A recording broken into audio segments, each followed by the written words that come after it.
इलाहाबाद की घटना ये ऐसी घटना है जो फिल्मों में देखी जाती है। बम चल रहे हैं, दौड़ाया जा रहा है, गोली मार करके हत्या हो जाए और जो मुख्य गवाह है उसकी जान चली गई।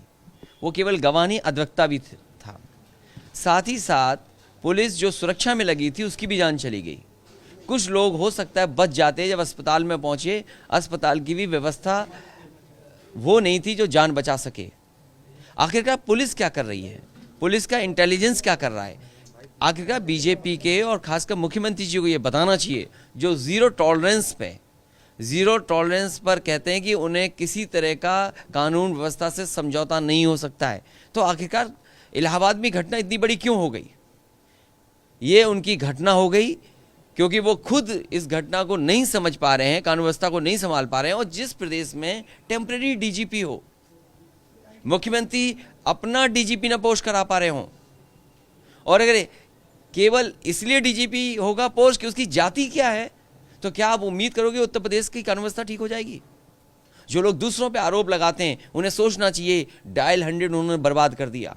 जो पुलिस का रिस्पांस सिस्टम था उस सिस्टम को बर्बाद कर दिया। कम से कम समाजवादी लोगों ने एक स्ट्रक्चरल चेंज दिया था कि हाँ, पुलिस को काम करने में ये सहूलियत मिलेगी। लेकिन आखिरकार हो क्या रहा है?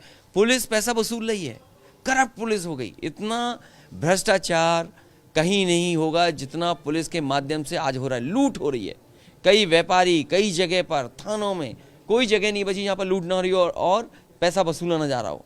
क्या इलाहाबाद के बाद हम कानपुर की घटना भूल जाएंगे? माँ बेटी जिंदा जला दिए गए प्रशासन के सामने, प्रशासन ने जला दिए। उनका बेटा जब न्याय मांगने उससे पहले गया, उसे नंगा कर दिया सर्दी में। ये है लॉ एंड ऑर्डर, ये ज़ीरो टॉलरेंस है। यदि सरकार के पास कोई जवाब नहीं है, सरकार इधर उधर जानबूझ करके बातें करना चाहती है। सर, सीएम योगी ने आज गेस्ट हाउस कांड का भी जिक्र किया और रामचरितमानस का भी निजी तौर पर भी हमले करते हैं। देखिए,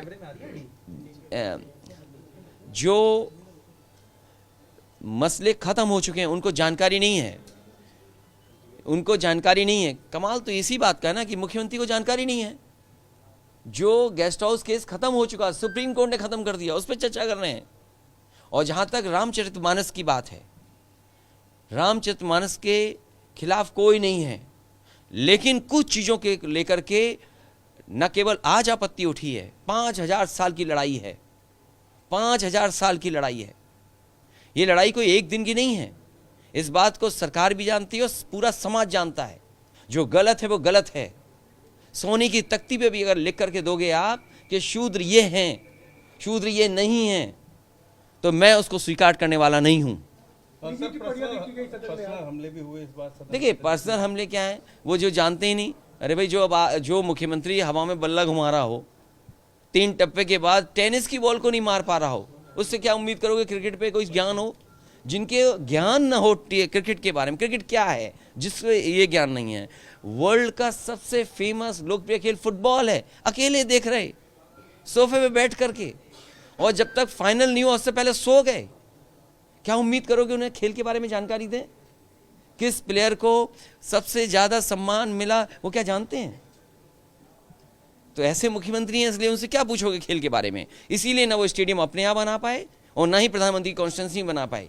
और मैंने एक सवाल किया था कि 40 बच्चे जो तैराकी के लिए, स्विमिंग के लिए भर्ती हुए हैं, जिन्हें कोचिंग मिलनी है स्विमिंग की, मैंने वर्ल्ड क्लास एक्वेटिक सेंटर बनाया था सैफई में, उसमें पानी नहीं है। कम से कम मुख्यमंत्री जी वो कोच ढूंढ के लाएं जो बिना पानी के बच्चों को स्विमिंग सिखा सकते हैं। और जो बच्चे स्विमिंग सीखने गए वो गोरखपुर के हैं, सबसे ज़्यादा देवरिया के हैं, महाराजगंज के हैं। उस मंडल के 40 बच्चे हैं। आखिरकार उन बच्चों के साथ दुश्मनी ये क्यों निभा रहे हैं? तो उनके पास जवाब नहीं है, उनके पास इंफ्रास्ट्रक्चर का जवाब नहीं है। अरे सड़क पे एक्सप्रेसवे में चल रहे, पूरी की पूरी गाड़ी चली गई अंदर। आज भी बुंदेलखंड एक्सप्रेसवे पे काम हो रहा है, और जिस तरीके से बुंदेलखंड एक्सप्रेसवे ढह गया था प्रधानमंत्री के उद्घाटन के बाद, कोई जवाब उनके पास नहीं है। कहते हैं चित्रकूट जोड़ दिया, अभी भी चित्रकूट 20 किलोमीटर दूर है वहाँ से। तो जो एक्सप्रेसवे बनाए वो घाटे के हो गए। जो समाजवादियों ने गाजीपुर में हैदरिया पखनपुरा तक बनाया तो उससे 1 इंच आगे नहीं बना पाए। बिजली की कीमत क्या है, दूध की कीमत क्या है, अरहर की दाल की कीमत क्या है, तूर दाल की कीमत क्या है, आज रिफाइंड तेल क्या कीमत है, सरसों का तेल क्या कीमत है, आज कोई अगर आटा लेना जाए उसकी कीमत क्या है। ये महंगाई कौन रोकेगा? डीजल, पेट्रोल, सिलेंडर, क्या इनके पास जवाब है इसका? कुछ महंगाई न रोकने का इनके पास कोई जवाब नहीं। कहते हैं बेरोजगारी, हमारे पास डेटा है 4% अनएम्प्लॉयमेंट रेट है। ये बताएं कि केवल 100 में 4 ही बच्चे बेरोजगार हैं।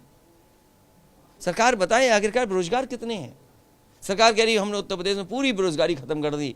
मैं समझता हूँ उत्तर प्रदेश का नौजवान जानता होगा कि कितना दुखी है, कितना परेशान है, कितना भटक रहा है कि आज उसके हाथ में न नौकरी है न रोजगार है।